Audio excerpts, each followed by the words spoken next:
Testament. So the Old Testament is written in Hebrew. The New Testament is written in Koine Greek. So that's the common Greek of the day, right? So when I was in college, I had the Greek dictionary, but I also had to buy the Koine Greek Testament. So you've got the Greek Testament. That's why you take Greek in college, is to read the New Testament, right? I don't think we almost had a Greek course here. The one year we had the dean of the College of Arts and Sciences was a Greek professor, and he was thinking of having a Greek course, and he almost set it up, but then he ended up leaving us for, I forget why. So we never ended up with a Greek course. However, so the question next comes, well, where did all this dogma? This is of course the dogma, and it's a neat thing, if you're going to be Christian, you have to believe in the creed. By the way, how many creeds are there today?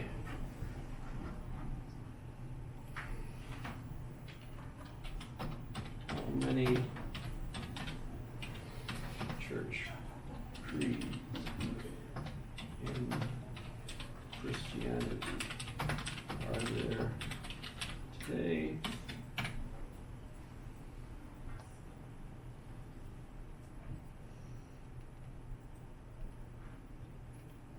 This is fun because look at how many you can see how many times the Constitution has been amended. I mean the creed has been changed. Same thing, right? Kind of, sort of. You can see each place they come up with their own, slightly different. It's supposed to be the same. So folks keep coming up with new versions. But where did they come from? Where did the various scriptures in the New Testament come from? We talk about the Old Testament, we could talk about the New Testament. Where did they come from? And I mentioned the Q document, the Book of Thomas. There's a lot of folks that will argue that actually there's another tradition that's out there, an oral tradition.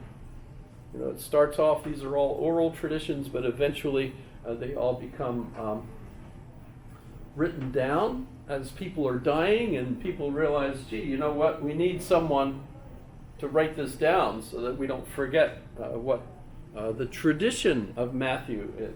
So kind of the scholars today don't really refer to the book of Matthew as written by the Apostle Matthew. Instead, it's called the Matthew tradition. So it's based on that particular apostle. And then you've got the Luke tradition. And the Luke tradition is interesting because Luke isn't the apostle Luke, but he's the companion of St. Paul. And an awful lot of Christianity is based on St. Paul. And we've got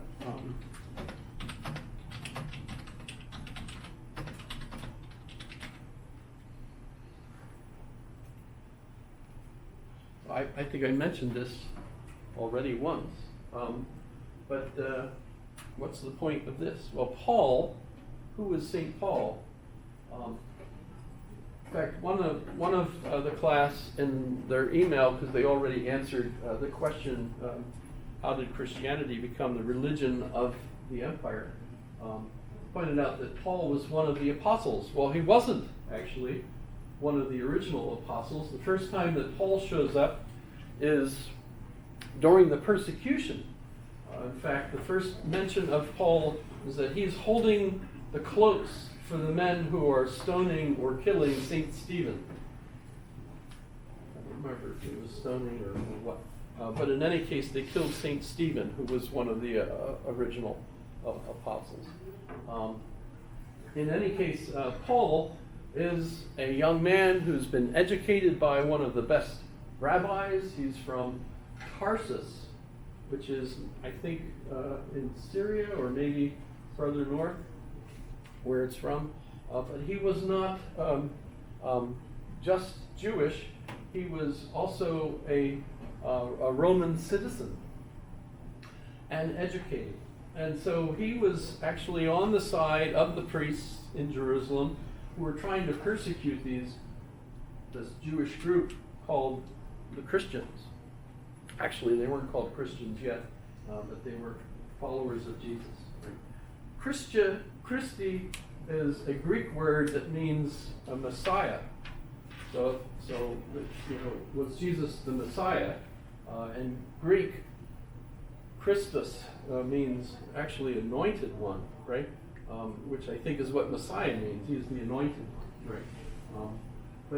So who got to be called a Christian? Well, that's a Greek word, really. In any case, Paul, as an educated man, was against the Christian groups and was sent to go to Damascus to continue to try to weed out all these Christians in Damascus. And on the route to Damascus, he ended up having a shocking experience. Usually the paintings show him falling off of his horse. Looks like they even got that on the web, but let's do.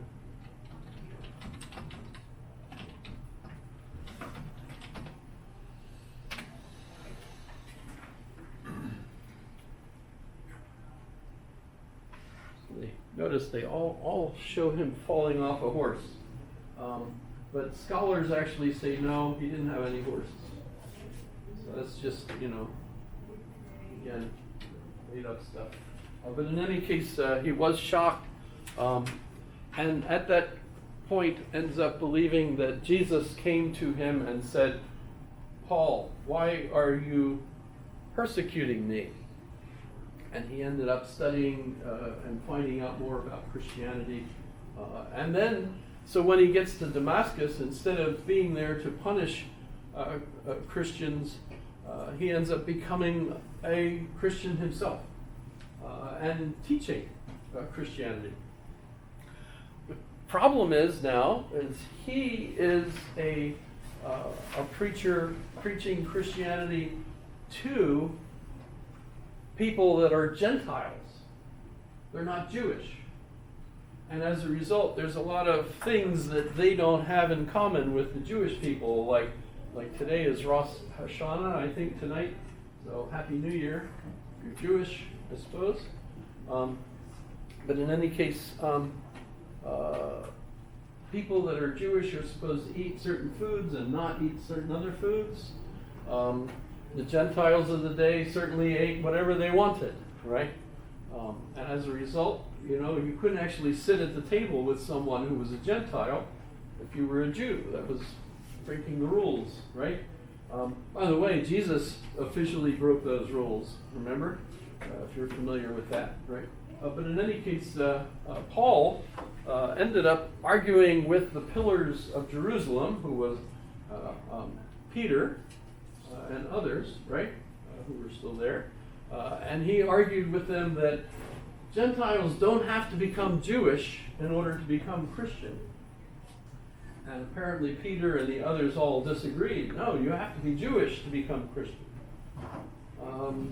And Paul ignored it and continued on his merry way, teaching his version of Christianity. Now remember, Paul actually never met Jesus personally, except for his revelation to him on the road to Damascus, right? Now, as Paul is very successful in converting people to become Christians in all of these different places, you get his epistles, right? So let's look at.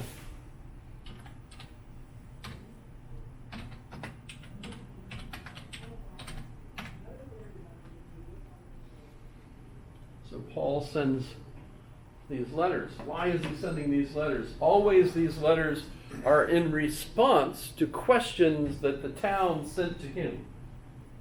So what happens is, as he travels around, he converts people. Then he leaves and he goes to another town. Eventually, these different towns apparently end up sending letters asking him questions because he's not there to answer them. We don't have those letters, but apparently what we do have, of course, are his letters back in response to these. And that's why when we go back to Paul, the inventor of Christianity, what Chaim Maccabee is arguing is that a lot of what becomes the dogma is invented by Paul in these letters, because people ask questions and he responds and basically invents things that is not associated with things that Jesus had said at all. So that's why they call Paul the inventor of Christianity, because the Greek connection comes from Paul, right? So Paul is the educated person that interprets the scripture and Jesus' life in terms of him being very Greek, actually. And so you end up with the idea that Jesus, well, let's talk about what Jesus was. I mean, did he die on the cross? Doesn't seem like that's really arguable at this point. There's plenty of folks that support that yes, he died on the cross. The Romans killed lots of people on the cross. Crucifixion, if you saw the Monty Python, crucifixion, everybody gets crucifixion. Okay, forget that. Nobody's interested in that. Only 2 of you have seen the Monty Python Life of Brian, right? All right, well, let's move on. Got to stay serious, actually. This is a serious topic.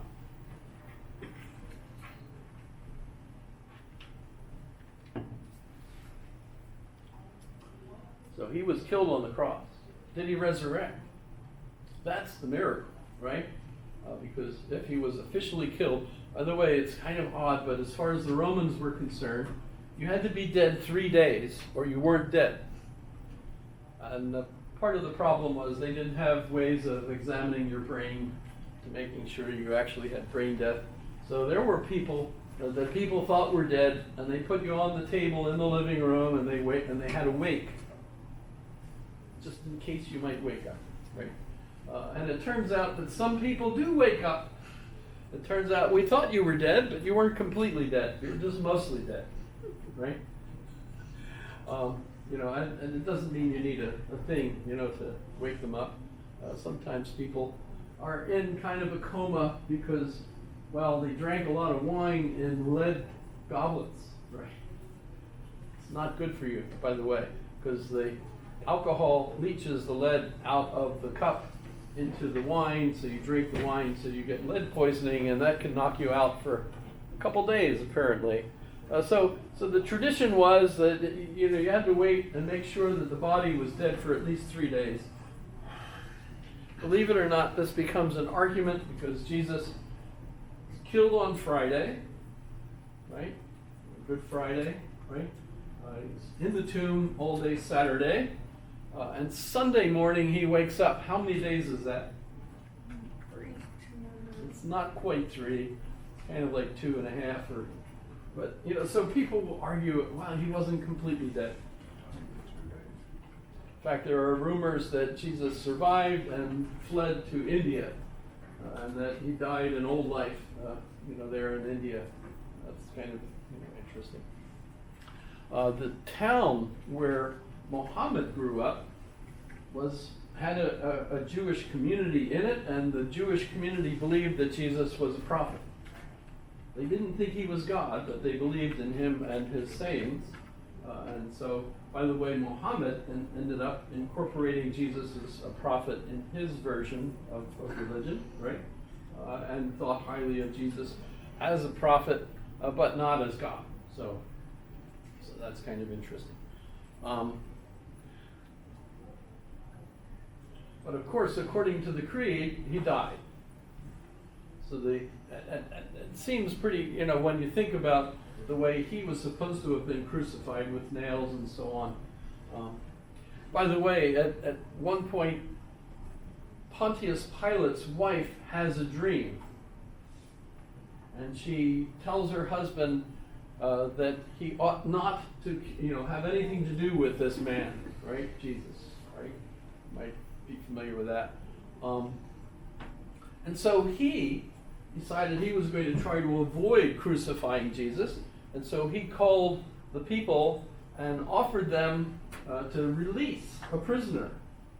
This is a famous story, right? And he had another prisoner brought out from the jails, and the people had the right to choose Jesus or Barabbas. And Barabbas was supposedly a hated criminal that he thought everybody is going to say, well, release Jesus, because Jesus is a much nicer guy. We don't want Barabbas. But famously, the Pharisees went around paying the people to choose Barabbas. So they ended up letting out Barabbas. This is another one of those false stories, apparently.